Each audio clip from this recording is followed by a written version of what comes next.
This is NTD Evening News. Live from our NTD Global Headquarters in New York City, here is Tiffany Meyer. Good evening, and thank you for joining us tonight. We begin with breaking news. A shooting has taken place at a grocery store in Fordyce, Arkansas. 2 people were killed and 8 others injured. We are live here at Mad Butcher in Fordyce, and there's a shooting going on.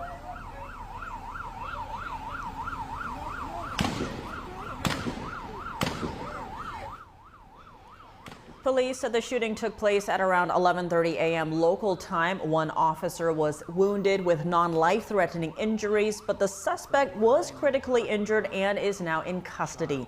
Fordyce is about 65 miles south of Arkansas's capital, Little Rock. The Supreme Court today upholding a federal law that prohibits people who are under domestic violence restraining orders from possessing a firearm. The ruling highlights an existing law that the court says is consistent with the Second Amendment. Our legal correspondent Arlene Richards has more. The Supreme Court handing down a decision on Friday that upholds a long-standing gun law. The question before the court was whether or not a law that prohibits domestic violence offenders from possessing a gun is unconstitutional. In an 8-1 decision, the court ruled that people deemed dangerous due to domestic violence restraining orders can be banned from possessing a gun. The ruling is a victory for the Biden administration, who defended a federal criminal law that places limits on people who have been convicted of domestic violence. The law is not new, and it doesn't conflict with the court's decision in 2022 that found for the first time that law-abiding citizens have a right to carry guns outside the home. Chief Justice John Roberts, writing the opinion for the court, said, "Since the founding, the nation's firearm laws have included regulations to stop individuals who threaten physical harm to others from misusing firearms." The decision preserves one of several limitations under federal gun laws that prohibit people who engage in unlawful acts from possessing a firearm. Although Friday's decision favored the Biden administration, the court rejected some of their arguments, specifically the argument that the government can disarm people who are not responsible.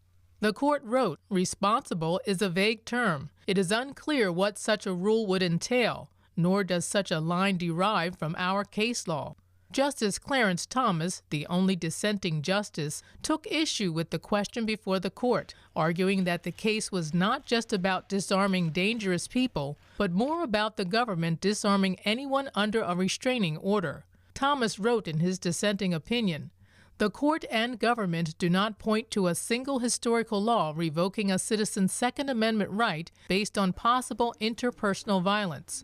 Several lower courts as well as the Supreme Court are facing an increase in challenges to gun possession limitations. The Supreme Court is continuing to look back at history and tradition to interpret gun rights under the Second Amendment. Arlene Richards, NTD News. The Supreme Court also issued another ruling today. The court denied a woman's claim that her constitutional rights to due process were violated when her husband's visa application was denied. The woman is an American citizen living in Los Angeles, California. Her husband is a citizen of El Salvador. The two married in 2010 but have been separated since the husband returned to El Salvador in 2015. The government denied him the visa because it believes he's affiliated with the notorious MS-13 gang. That's based on his tattoos, an interview, and a background check. He denied being a member of the group. The wife claimed her rights to marriage and due process were violated because the government didn't explain why they denied him the visa in a timely fashion. The government says the couple can still live outside of the U.S., and so it didn't violate their right to marriage. The Supreme Court's majority opinion says visa denials of a spouse don't impact the rights of U.S. citizens. The ruling means that federal courts can't challenge visa denials of spouses of U.S. citizens, even if the couple can't live together in the U.S. Fueled by donations after his conviction, former President Trump has now wiped out President Biden's long-standing cash advantage. But the shift doesn't mean Biden is losing in the efforts to reach key voters. NTD's Iris Tao has more from the White House. Just 2 months ago, President Biden had a nearly $100 million cash edge over former President Trump. But the latest campaign filings show that Trump has now virtually erased that gap by raising a stunning $141 million in May together with the Republican National Committee. Biden, meanwhile, raised $85 million, which is still very robust, but just falls short compared with his rival. Combined, Trump and the RNC now have $170 million on hand at the end of May, overtaking Biden and the DNC.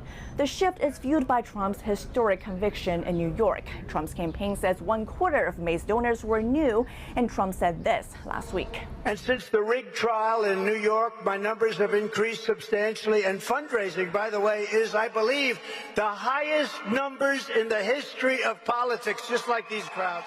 But to be fair, Biden's campaign has been spending a lot more than Trump's, especially on advertising and staffing in key battleground states. And Biden's campaign emphasized that Trump's new numbers would not translate to boots on the ground tomorrow.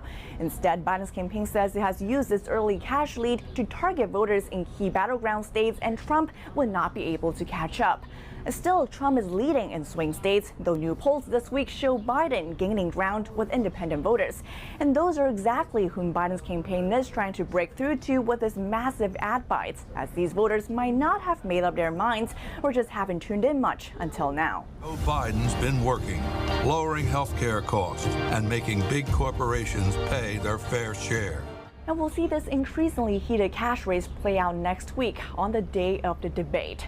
President Biden's campaign will send 3 Democratic governors to a fundraiser in Los Angeles, and Trump will send a wide range of Republican VP hopefuls to raise cash right in Atlanta, where the debate will take place. Reporting from the White House, Iris Howe, NTD News. 6 Trump allies in Nevada accused of a fake elector scheme were granted a major victory today. A county court judge ruled that prosecutors brought the case against them in the wrong jurisdiction. Clark County District Judge Mary Kay Holthus called off a January trial date after making the ruling. Prosecutors with the Nevada Attorney General's office have vowed to immediately appeal, but defense attorneys say the case is done due to a 3-year statute of limitations on filing charges, which they say expired in December. The federal budget for fiscal year 2025 is already putting pressure on incumbent senators seeking re-election this November. Every issue counts as Democrats and Republicans are in a tug-of-war to control the Senate. Our Washington correspondent Luis Martinez has more on this story. Democratic Senators Jackie Rosen from Nevada and John Tester from Montana are facing pressure from Republicans to vote against the National Defense Authorization Act that was approved by the Democratic-led Senate Armed Services Committee. Look at my face. This is the high cost of war. And I just found out that Jackie Rosen voted this week to make signing up for the draft mandatory for our daughters. But this is an unbelievable and unacceptable way for our senators to be voting right now. Nevada Republican senatorial candidate Sam Brown, a U.S. Army Afghan war veteran, slammed Senator Jackie Rosen, who sits in the Senate's Armed Services Committee, for voting in favor of the National Defense Authorization Act markup that mandates for all women over 18 to register for selective military services. In other words, eligible to be drafted in case of an emergency. Sam Brown has received the endorsement of former President Donald Trump, but trails Senator Jackie Rosen in the polls in Nevada. Sam Brown has signaled that he will use the NDAA vote as an election issue. Our daughters will not be forced into a draft. You should be ashamed of yourself, Jackie Rosen. You'll hear more from me on this later. America, Nevada, voting in November counts, not just for us, but literally for our daughters.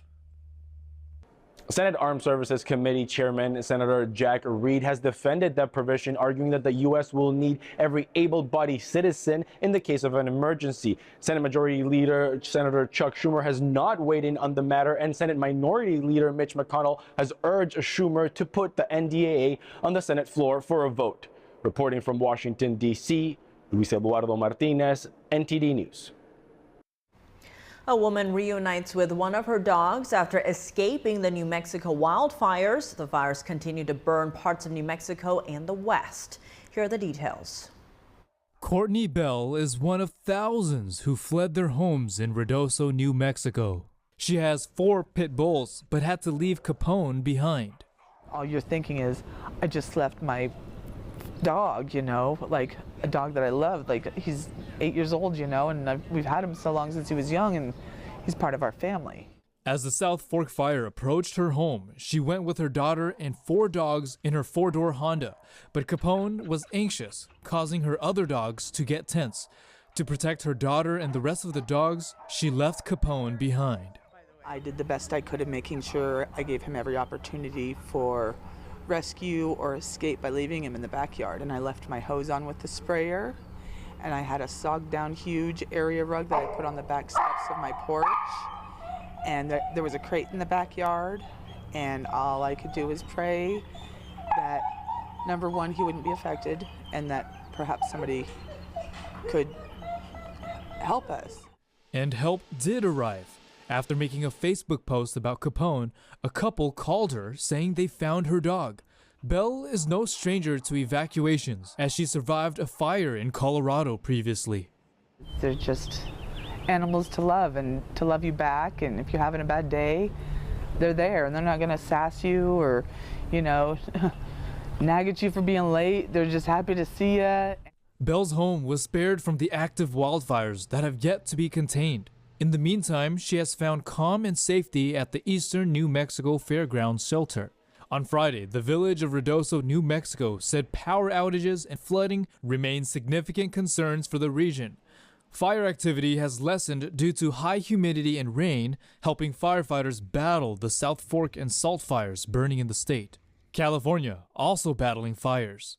And we're moving into heightened fire season, and it's not clear if this is going to be worse or better than previous years. There's so many variables that go into this, but the high pressure domes that dry things out are definitely a prerequisite for having fires start. According to CAL FIRE, the Sites fire in Northern California has scorched over 19,000 acres and was just 25% contained as of Friday morning. And the Post fire in Southern California is now 61% contained after burning nearly 16,000 acres. Welcome back. I'm Tiffany Meyer. Russia and the West continue exchanging threats regarding nuclear weapons. Russia now says it will keep developing its nuclear arsenal. That says fighting on both sides of the Ukrainian border continues.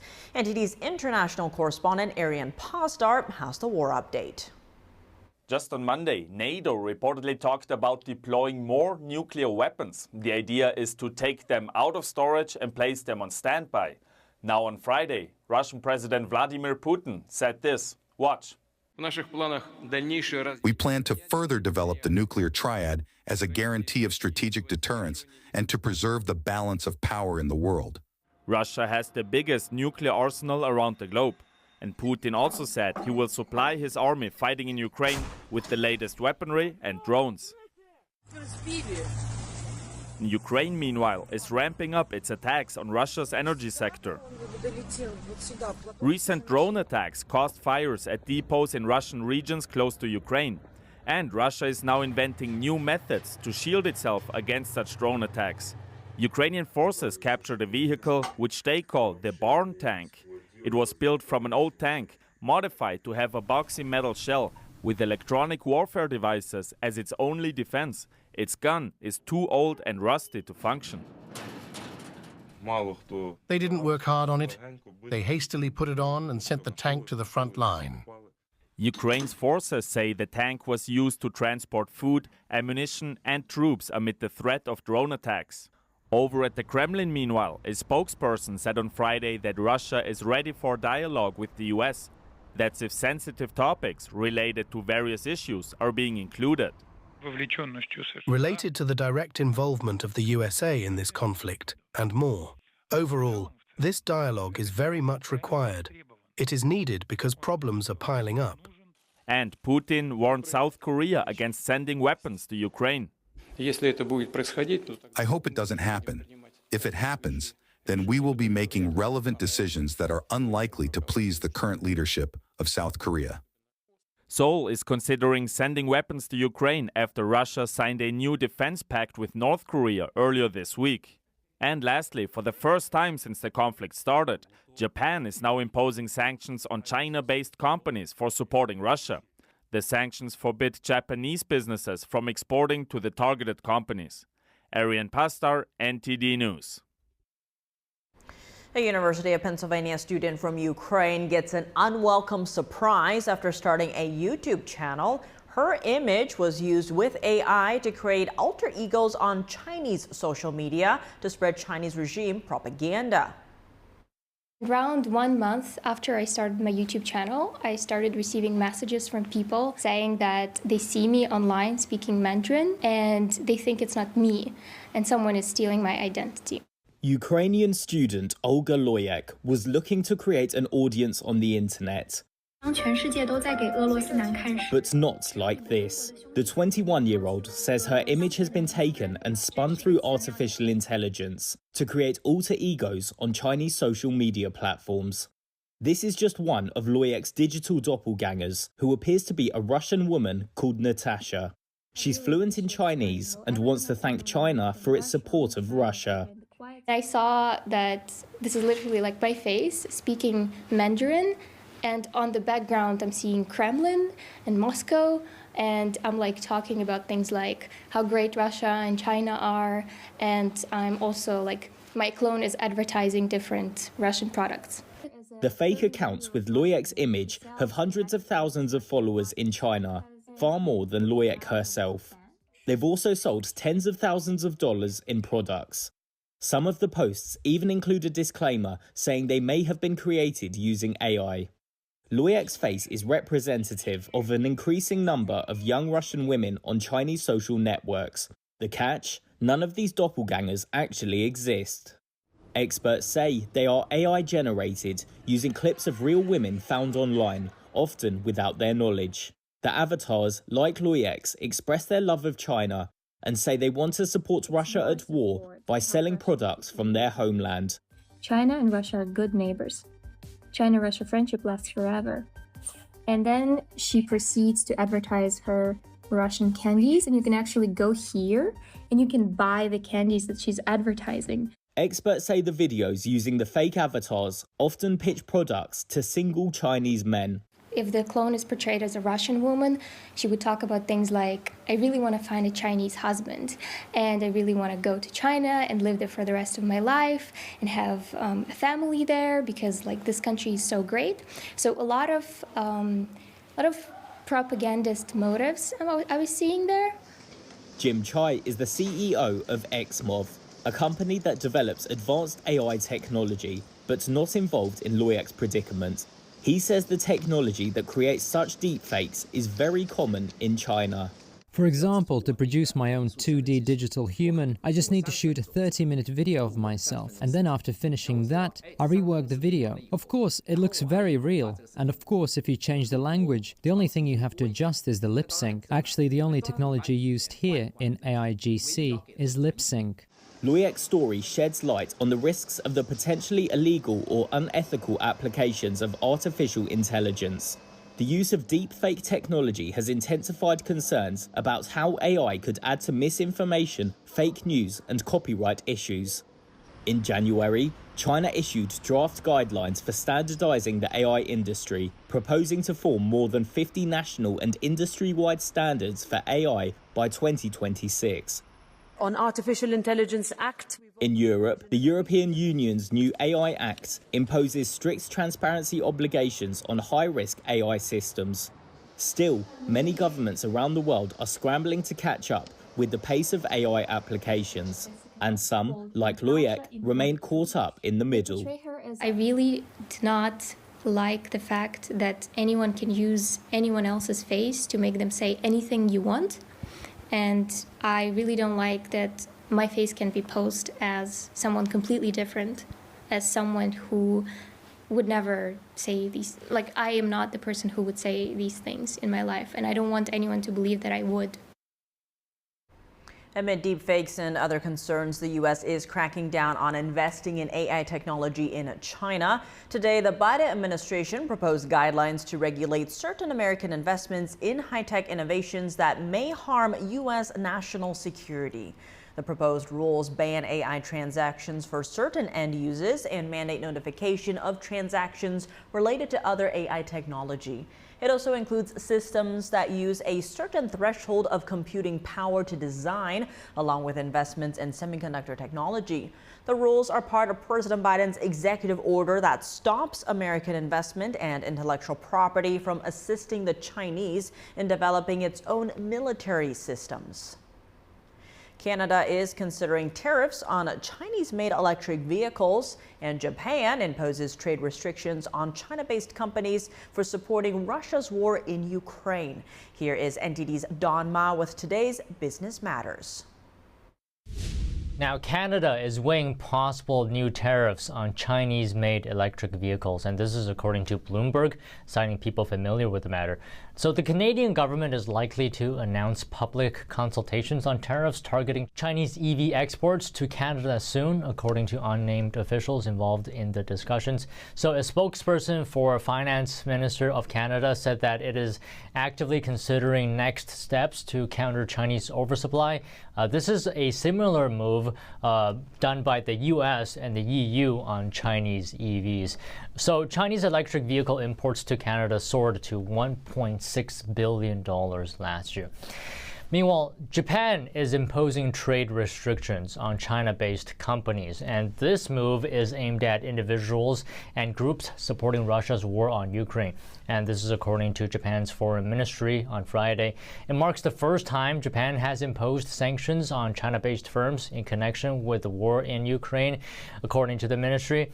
So targeted firms include Hong Kong-based Asia Pacific Links, which provided microchips for Russian drones, and China-based Elufi Electronics. So the measure forbids Japanese companies from exporting to the targeted firms. And finally, the U.S. is offering $850 million in grants to clean up the oil sector's methane emissions. This is a major part of the Biden administration's plan to crack down on leaks of the potent greenhouse gas. So the funding was made available through the administration's Inflation Reduction Act, and it will specifically help small oil and natural gas operators reduce methane emissions and gain access to methane detection and reduction technologies. It will be open to industry, academia, NGOs, Native American tribes, and state and local governments. President Biden and former President Trump will have their first presidential debate on CNN next Thursday. Joining me now to discuss this debate are two guests, Amber Duke, Washington editor for The Spectator, and Dante Mills, political strategist and national trial attorney at Mills and Edwards. Thank you both so much for joining us tonight. Thank you for having us. What a good conversation. Yeah. Now, Dante, the first presidential debate is breaking from a lot of norms. For one, how early it is. Traditionally, voters don't even start considering it till after Labor Day. There will also be no live audience. What can we expect in terms of this debate?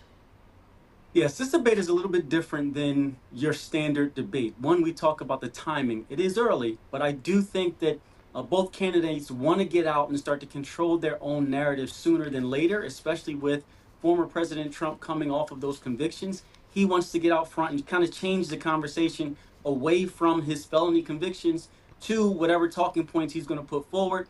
And Joe Biden wants to get control of the narrative as well and lay out his platform and give people a reason to vote for him over former President Donald Trump. The big difference here is there's two parts that has to be evaluated and that people are going to be looking for. Normally, you're looking at a debate to see what are their politics, what is their policy, what are they going to put forward once they're in office if they win. But in this case, you're going to be looking to see, are they capable of being president? Both are they're well in age, they're older, and both candidates have made references about the other person's age and their limited capacity. So I think this is going to be a two-step process. First, viewers want to see that they can hold a conversation, that they can participate in a debate, and then they'll look to what their political issues are. And Amber, what do you think about that? Would you agree with what Dante just said? I think there is some truth to the idea that voters are going to be assessing the candidate's physical wellness, but I think that applies more to Joe Biden than it does to Donald Trump. When we see how voters are polled on this issue, the majority say that they think Biden is too old to be president. Yet despite only being 3 years younger, we don't see a majority say that about Trump. And another relevant poll in this space is that more voters say that they're concerned about Biden's age than they say are concerned about Trump's felony convictions. But when we get down to the issues, there is, of course, a problem for Joe Biden where people are not buying his campaign's selling of his agenda. The top two issues for voters right now are economy and immigration. And on both of those issues, Trump outpaces Biden by double digits on who voters trust more. And Dante, CNN is calling I agree with that. If I can just follow up on that point, I agree that President Joe Biden, his age is going to be a bigger focus. And I think former President Donald Trump has made a good point and a strong stance of pointing that out to the voters. The question is if it was oversold and if Joe Biden shows up and he shows he's mentally capable, if there's going to be kind of a pushback against Trump and if he harmed himself by kind of lowering the standard so low as to what the expectations of Biden should be. I think everybody should focus on these issues once they get past that. And Amber's correct that the economy is going to be important. Immigration is going to be important. Abortion rights is going to be important. There's a lot of things that people want to know and want to see what's going to happen with whoever the next president is. And I think it's an important time for this debate to happen. And I think it's a lot of anticipation for it. Expanding on that, Dante, CNN is calling this upcoming rematch between President Biden and former President Trump anything but a rerun. What do you make of that statement? I don't, it's not a rerun because we're in a completely different situation as a country. I think the economy is different. Where we are now, I think the issues that are before us are a little different. Some are the same. Like the Supreme Court justices, you just talked about the impact of the Supreme Court and the decisions that they make. There's going to be some seats available in this next term. Presumably there's 2, maybe 3 Supreme Court justices that may be ready to retire.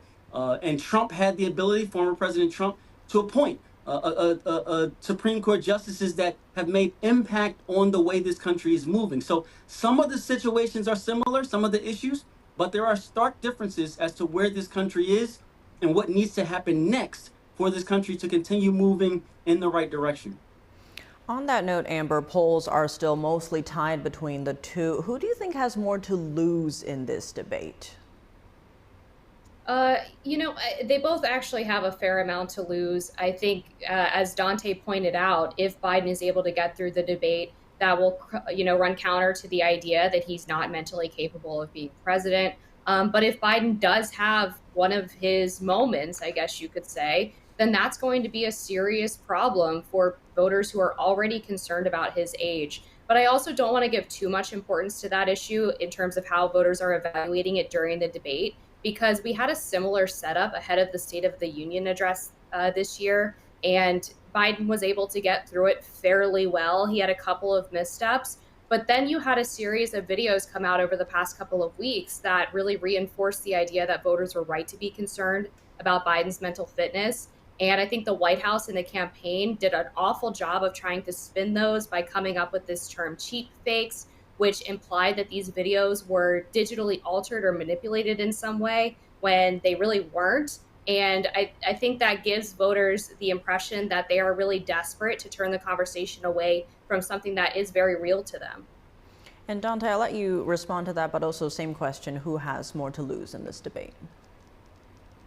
I think they both do because they both have an opportunity to take control of this election. The polls are pretty even. And if President Joe Biden shows that he can be strong and competent and lay out some good direction for the company, he has an opportunity to really move up in the poll and create some separation. The same thing for former President Donald Trump.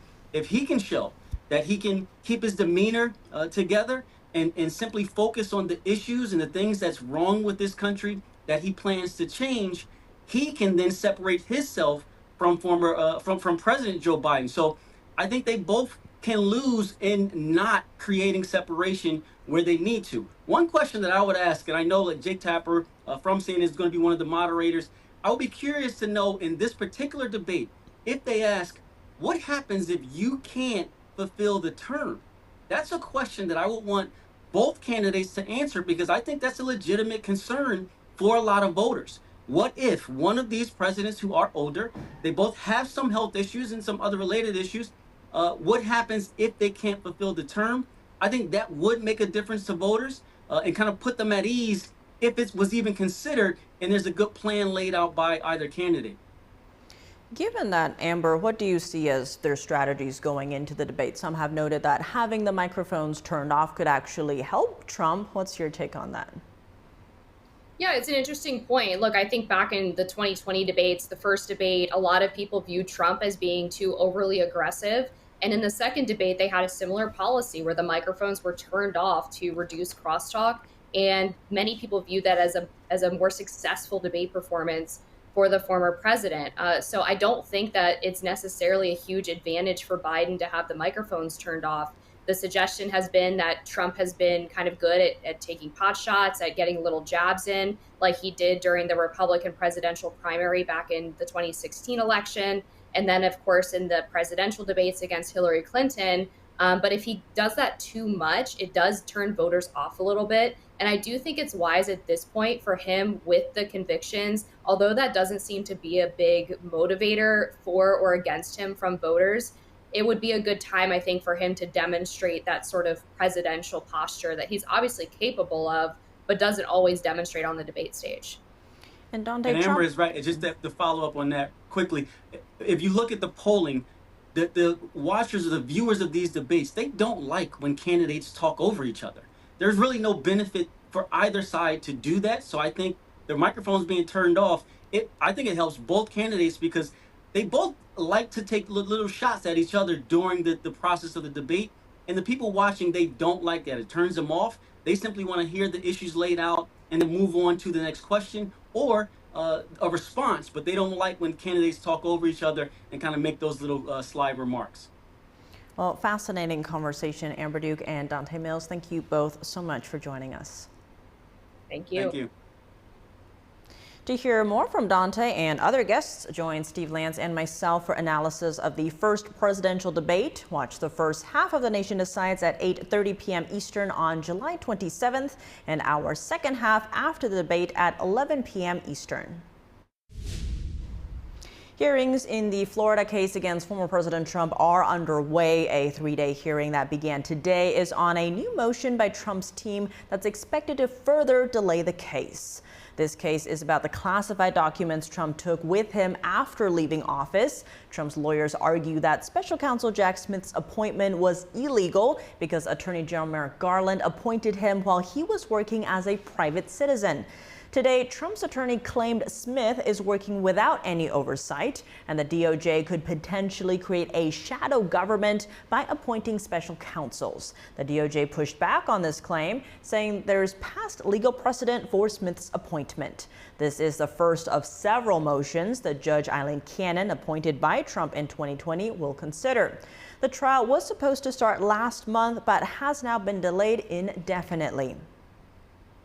A new weight loss drug in the making sends shares of Denmark's Zealand Pharma to a record high. If successful, the drug would join the exploding weight loss drug market. Here's the story. Petrelintide, a new weight loss drug in the making. Denmark-based Zealand Pharma has reported positive results from a clinical trial. The company said 16 weekly high doses reduced body weight by up to 8.6% on average for 48 participants. We believe that petrelintide has the potential to become the backbone of therapy for weight management in the future. If successful, petrelintide would join other drugs like Wegovy and Zepbound in the exploding weight loss drug market. Morgan Stanley says obesity drugs are having an unmatched market impact. It says the global market could potentially go from $6 billion in 2023 to $144 billion by 2030. I prescribe these drugs on average probably 15 to 20 times every day. Now we have at our hands the ability to lose upwards of 20% of total body weight as compared to prior. Nurse practitioner Allison Arnett says the current weight loss drugs are among the first that people can tolerate. She says the drugs aren't just about obesity, but also obesity-related ailments. They're using it for cardiovascular purposes for people who have known heart disease, hypertension, That's specific to semaglutide or GLPs. Then the GLP-GIP component, we're seeing the people that are involved with autoimmune disease. These drugs generally work in two main ways. One major way that these drugs work is by slowing down the gut. So the food takes longer to empty from your stomach. The other way that they work is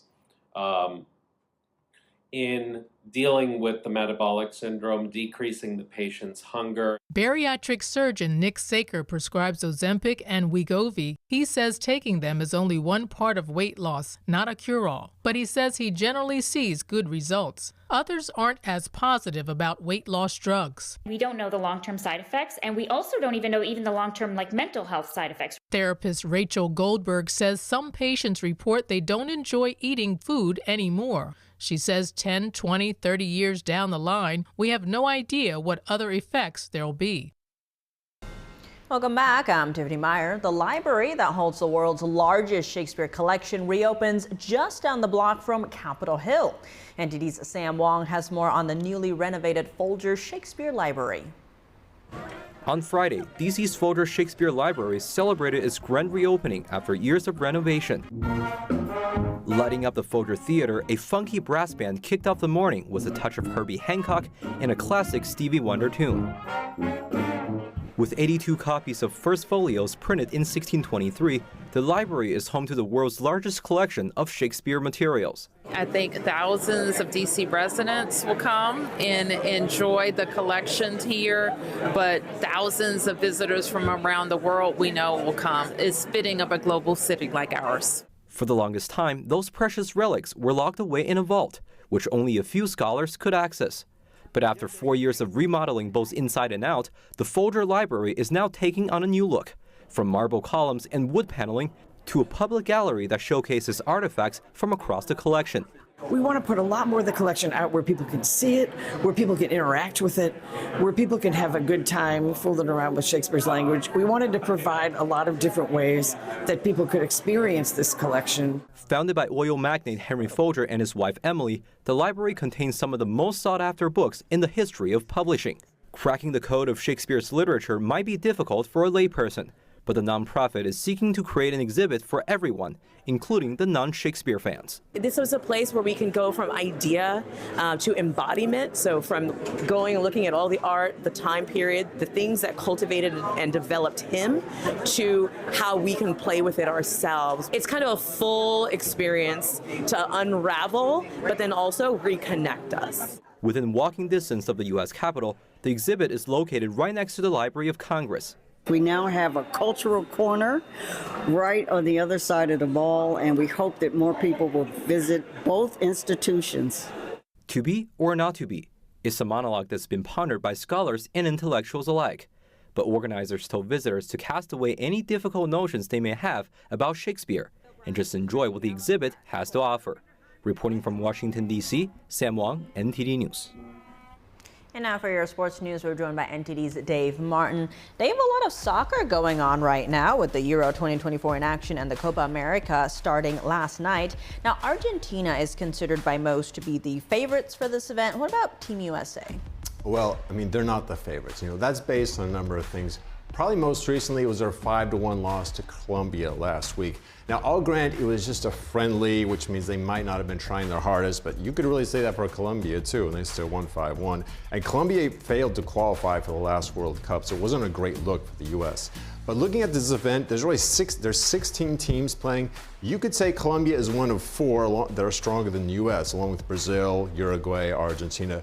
Should the U.S. make the knockout stage, which is very doable, they would have to go through probably all 4 of those teams to win this, which is very unlikely. It would be certainly thrilling to see them at least do one of these. They have some talent. They've got Christian Pulisic on the wing. They've got Matt Turner as their goalie. And as being the host, the home field advantage, some people think that's worth even a goal a game.